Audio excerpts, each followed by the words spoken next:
El día de hoy voy a hablar sobre entonces el manejo del tratamiento, el manejo del tumor primario en cáncer de próstata hormonosensible de nuevo.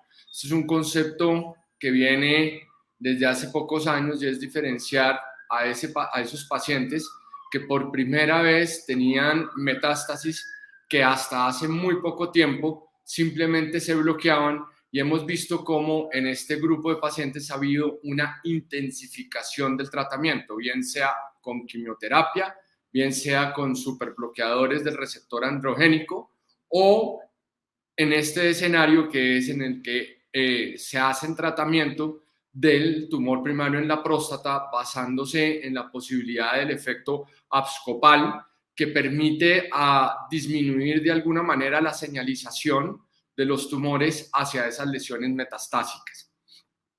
En la defensa del tratamiento quirúrgico del tumor primario en el tumor metastásico hormonosensible de nuevo la hace el doctor Alberto Briganti. El profesor Briganti es profesor del Instituto San Rafael en Milano, y su grupo tiene un gran número de publicaciones sobre esta materia. Él arranca con unas premisas que son muy importantes que nosotros tengamos en cuenta. Lo primero es que definitivamente, y si vamos a empezar a ser estrictos con la literatura, pues no existen estudios prospectivos aleatorizados que evalúen la cirugía en el cáncer de próstata oligometastásico. Solo hay estudios de cirugía en series prospectivas y retrospectivas, lo que implica definitivamente un sesgo de selección de los pacientes, porque usualmente los pacientes que podemos llevar a cirugía son pacientes que tienen una carga tumoral un poco menor, que son más jóvenes y que tienen menos comorbilidades. En ninguna de las series están claras cuáles son los protocolos que se llevan a cabo después de la prostatectomía.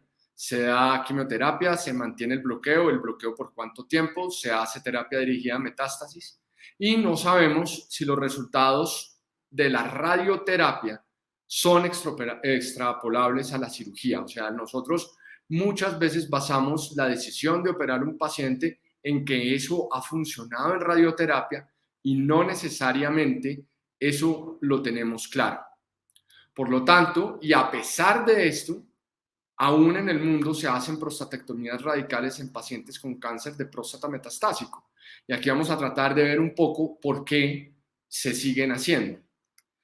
Si nosotros nos vamos a guías, pues no hay mucho más que discutir, y la presentación la podría dejar allí, porque las guías europeas son clarísimas. Ellos dicen, si usted tiene oligometástasis, o sea, menos de 4 metástasis según los criterios Charted, menos de 4, 3 de ellas que sean del esqueleto axial, basados en eso, la única posibilidad es o dar abiraterona o apalutamida o enzalutamida, si los pacientes están lo suficientemente fit para recibir ese tratamiento, y ofrecer bloqueo hormonal más radioterapia en estos pacientes. Y de ninguna manera ofrecer tratamiento con cirugía en pacientes de alto volumen. Pero por ningún lado nos dicen si debemos o no operar a estos pacientes. Y estas recomendaciones que hace la guía son recomendaciones fuertes. ¿Cuáles son la evidencia que nosotros tenemos básicamente sobre eso? Como ustedes pueden ver aquí, hay un buen número de pacientes en bases de datos a nivel nacional, conocidas como el CIR, como el cáncer el registro de cáncer de Múnich y el National Cancer Database en Estados Unidos, en donde se evalúan 7.000, 8.000 pacientes que han sido diagnosticados con metástasis y que han sido tratados de diferente manera, algunos con bloqueo hormonal, algunos con bloqueo hormonal más radioterapia y algunos bloqueo hormonal más cirugía. En general, podemos hablar de una supervivencia global de estos pacientes que han sido diagnosticados con metástasis, que se les ha hecho bloqueo y que han sido llevados a cirugía, que oscila entre un 55 y un 70%. Lo mismo más o menos ocurre en las series institucionales, o sea, series retrospectivas o prospectivas, en las que se ha diagnosticado pacientes con cáncer de próstata metastásico de nuevo, y a los que se les ha dado usualmente en estas series bloqueo hormonal o bloqueo hormonal más radioterapia, más cirugía. Y lo que podemos ver es que hay una supervivencia libre de progresión más o menos a 2 años del 50% y una supervivencia global a 5 años que oscila el 70 al 90%. Eso es como lo que podemos decir de lo que ocurre con estos pacientes. Ahora, ¿cuáles son las limitaciones de esos estudios? En esos estudios muchas veces no se hizo ni siquiera una diferenciación entre si los pacientes tenían una baja o una alta carga tumoral. Usualmente los pacientes a los que se les hizo bloqueo hormonal y nada más eran pacientes que tenían una muy alta carga tumoral, que tenían un mal pronóstico de inicio y pacientes de mayor edad.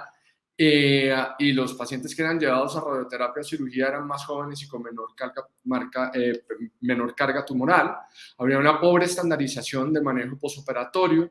No sabíamos si hubo terapia dirigida a metástasis, no sabemos cómo fue el seguimiento ni por cuánto tiempo fue, y desconocemos los desenlaces funcionales de esa cirugía. No sabemos si a esos pacientes al operarlos les fue también en cuanto a incontinencia y potencia con respecto a los pacientes que se operan cuando no tienen metástasis.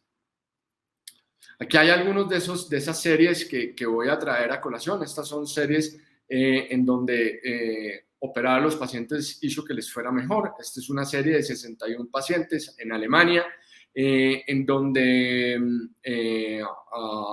los pacientes fueron llevados a bloqueo hormonal con o sin prostatectomía radical. Lo que se dieron cuenta es que esos pacientes, cuando llegaban a castración, a resistencia a la castración, la supervivencia era mayor en los que se les había hecho cirugía comparado con los que no. Y también medían una cosa que es un concepto que para mí es importante, y es la posibilidad de complicación local. La complicación local era del 20% para los pacientes que llegaban a prostatectomía radical versus 30% a los que no. En esta otra serie es sobre prostatectomía radical robótica y en un estudio coreano en el que se hizo en un grupo de bloqueo hormonal solamente, en el otro bloqueo hormonal más prostatectomía radical robótica. De nuevo tenemos este sesgo de selección. La mayoría de los pacientes que eran llevados a cirugía eran más jóvenes y tenían una enfermedad menos agresiva.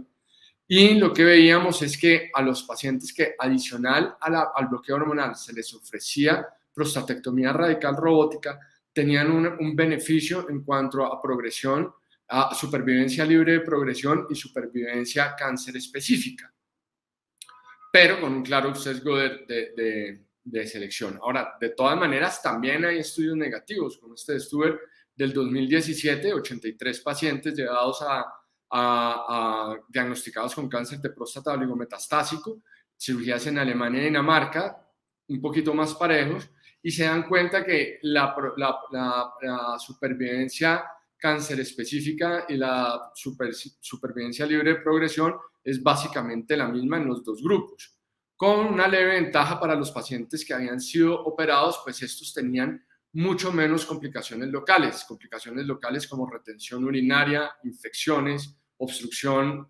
ureteral por compromiso del piso vesical, etc.